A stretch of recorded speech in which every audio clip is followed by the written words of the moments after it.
11 की पावर जो डिस्कॉम से आती है, जो डिस्ट्रीब्यूशन कंपनी होती है, पावर डिस्ट्रीब्यूशन कंपनी, वो हमें देती है यहाँ पर। और यहाँ पर कंपनी के बाहर ही आपको डिस्क इंसुलेटर लगे होते हैं और उसको फ्यूज से कनेक्ट कर दिया जाता है और उसके बाद दूसरे डिस्क इंसुलेटर से हमारा केबल जुड़ जाता है। और यहाँ से हमारा एसटी लाइन जो 11 के भी है वो पहुँचती है कंपनी के अंदर। अब यहाँ पर हमारा एनर्जी मीटर लगा हुआ है, यही इसी बॉक्स एनर्जी मीटर के बॉक्स के अंदर हमारा CTPT लगा होता है। CTPT पर जाकर ये पावर कनेक्ट हो जाती है।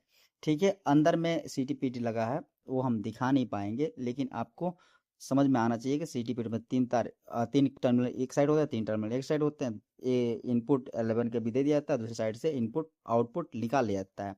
ठीक है, और यहाँ से निकला वो एक केबल वो चला जाता है जियो स्विच के ऊपर। लेकिन आपको दिखा दूं एनर्जी मीटर, हमारा ये एनर्जी मीटर दिख रहा है। ठीक है, इसका जो CT है वो 30/5 का है और जो वोल्टेज है 11 kV/110 वोल्ट है, PT का रेशियो। ठीक है, तो 110 वोल्ट से हमारा ये एनर्जी मीटर चल रहा है और ये इसका रेशियो जो है करंट का वो 30/5 के अनुसार ये एनर्जी को कंज्यूम करके दिखाएगा। यहाँ पर लोड को मल्टीप्लाई फैक्टर एक बनता है 30/5, मतलब कि 6 MF जो होगा इसका 6 होगा CT का, और जो PT का होगा वो ज़्यादा होगा। तो ये आप समझ लीजिए कि इनका वो एनर्जी कंजप्शन के रूप में यूज किया था। वो कभी ब्लास्ट बाद में वीडियो में बात करेंगे। यहाँ पर हम दिखाते हैं यहाँ से पावर जो होता है आगे बढ़ता है और ये जाता है हमारा सीधे जो हमारा जियो स्विच के उसके टॉप वाले पॉइंट पे, और टॉप वाले पॉइंट पे ये हमारा लगा होता है। देखिए यहाँ पर टॉप, उसी टॉप वाले पॉइंट से आप स्ट्रिप देख रहे होंगे जो कि एले पर जाके कनेक्ट हो जाता है तीनों फेज से। ठीक है ना, तीनों फेज का एक एक देख सकते हैं स्ट्रिप जाके जुड़ा हुआ है एले पर। जो ऊपर वाला देख रहे हैं ना तीनों, वो तीनों ब्लैक ब्लैक सा, वो आपका क्या है, एल है, लाइटिंग अरेस्टर है। वहीं उन सभी को ग्राउंड कर दिया गया है। नीचे में देखिए वहाँ पर पत्ती लगा हुआ है जो कि अर्थिंग पत्ती है। ठीक है ना, उसको ग्राउंड कर दिया गया है। और यहाँ पर जो आप देख सकते हैं ये स्विच है, जैसे ही हम स्विच को ऑन करते हैं ये क्या होता है, पावर को कनेक्ट कर देता है। ठीक है, जैसे स्विच को ऑन अप करते हैं ना, जैसे नॉर्मली स्विच को इस प्रकार से ऑन करते हैं तो जा कनेक्ट होता है यहाँ पर। उसके बाद जो पावर होती है यहाँ पर फ्यूज वाले पॉइंट पर आती है। फ्यूज में जैसे डिस्क इंसुलेटर लगा होता है उसके ऊपर फ्यूज वार बांध दिया गया है और इससे पावर आगे आती है। ये स्विच का हैंडल है, इसको हम जैसे ही स्विच को ऊपर प्रेस करते हैं वो जाके फंस जाता है और पावर हमारे मेन केबल को मिल जाता है नीचे वाला, जो कि हमारा सीधे जाता है VCB को। ठीक है, तो यहाँ से पावर जो होता है, यहाँ पर भी एक फ्यूज लगा हुआ है, ये जगह आता है। यहाँ से पावर जब आउट होता है वो जाता है जियो स्विच से आउट होता है तो ये जाता है VCB पे। ठीक है ना, ये बेसिक VCB है, वैक्यूम सर्किट ब्रेकर है। आप देख सकते हैं यहाँ पर ये ब्रेकर बहुत ही इंपॉर्टेंट है ट्रांसफार्मर के लिए, क्योंकि ये सेफ्टी प्रदान करता है। जैसे ये ओवरलोड से हो गया या ओवर हीटिंग हो गया, ट्रांसफार्मर में कोई फॉल्ट आएगा तो ये ट्रेस कर लेगा और आराम से शॉर्ट सर्किट वगैरह जितने जितने प्रोटेक्शन होगा सब देता है प्रोटेक्शन। ये यहाँ पर हमारा जो जियो स्विच से केबल आया है वो जाकर के इसके अंदर टर्मिनल होता है, मतलब VCB के अंदर उस पर कनेक्ट हो जाता है तीनों फेज। 11 kV का 3 फेज यहाँ पर कनेक्ट हो गया और यहाँ से हमारा VCB आउट करता है 11 kV का ही पावर। ठीक है ना, जितना वोल्टेज वहाँ पर है उसी वोल्टेज को ये आउट करता है। ठीक है ना, ये वोल्टेज आउट जैसे VCB करता है वो जाता है ट्रांसफार्मर को, इनपुट मिल जाता है। ट्रांसफार्मर हमारा ये देखिए यहाँ पर केबल आ गया VCB से आउट होकर के और ये चला जाता है सीधे ट्रांसफार्मर के इनपुट पॉइंट पे, जो कि आप देख सकते हैं 11 kV का जो ट्रांसफार्मर है उसके ऊपर इनपुट मिल गया है यहाँ से। ठीक है, और यहाँ पर देखिए सामने लगा हुआ टेप चेंजर। ठीक है ना, ये ऑफ लोड टेप चेंजर है, इसको ट्रांसफार्मर के मेन पावर को बंद कर देते हैं, उसके बाद इसको हम वोल्टेज कम ज़्यादा होता है तो इसको एडजस्ट करने के लिए इसका इस्तेमाल किया जाता है और यहाँ से पावर आउट होता है। ठीक है ना, ये हमारा 11 kV डिवाइड बटा 415 वोल्ट का ट्रांसफॉर स्टेप डाउन ट्रांसफार्मर है। यहाँ से जो पावर, दो केबल लगा हुआ है, मोटा केबल कर दिया गया है ताकि लोड को संभाल सके। तो यहाँ पर पावर आता है मेन ब्रेकर को, हमारा जो प्लांट के अंदर जो मेन ब्रेकर है उसके ऊपर ये आ जाता है।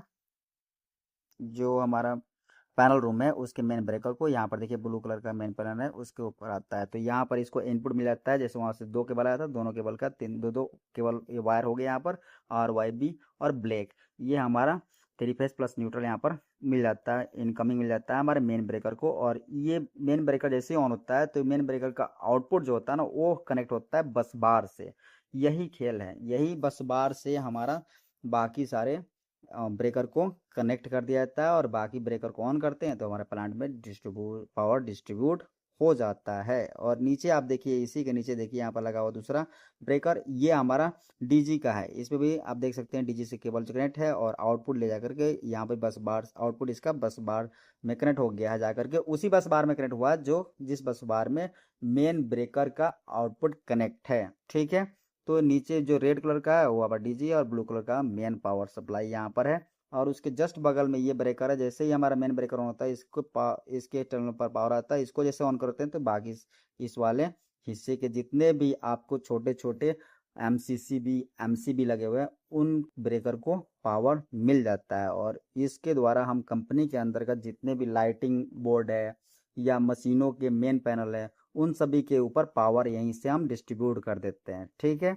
तो अभी तो एक साइड का ब्रेकर हो गया ये। इसी प्रकार से इसी मेन ब्रेकर से हमारे देखिए यहाँ पर 100 एम्पेयर का एक एमसीसी भी लगा हुआ है। इसी प्रकार से सभी ब्रेकर, छोटे छोटे ब्रेकर कनेक्टेड हैं। दूसरे मेन ब्रेकर के बाद दूसरा ब्रेकर हमने लगाया, उस ब्रेकर से हमारे इस वाले पार्ट को हमने पावर दे दिया। इसी प्रकार डिस्ट्रीब्यूट कर दिया जाता है। जैसे कि यहाँ पर देख सकते हैं ये ब्रेकर है, ये ब्रेकर के द्वारा आपको अलग ये वाला हिस्सा का नहीं दिया कि 1000 एम्पियर बहुत होता है, ये वाला इस एरिया के लिए। तो हमने इस वाले ब्रेकर्स उसी मेन ब्रेकर्स के बाद दूसरे ब्रेकर से ही हम इसको भी कनेक्ट कर दिए हैं। ठीक है, जैसे यहाँ पर भी देख सकते हैं एमसीबी लगे हुए हैं बहुत सारे। तो इस प्रकार से बहुत सारे एमसीबी का इस्तेमाल कर लिया जाता है छोटे छोटे जगहों को डिस्ट्रीब्यूट करने के लिए पावर सोर्स के लिए। तो ये हमारा जो है ब्लू वाला मेन हो गया। और ये वाला जो पॉइंट है ना, ये ब्रेकर है।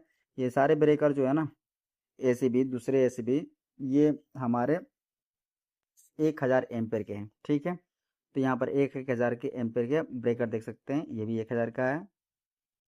ठीक है, तो ये हमारा ये तीनों 1000 के हैं और बाकी हमारा जो मेन है वो 1600 एम्पेयर का है।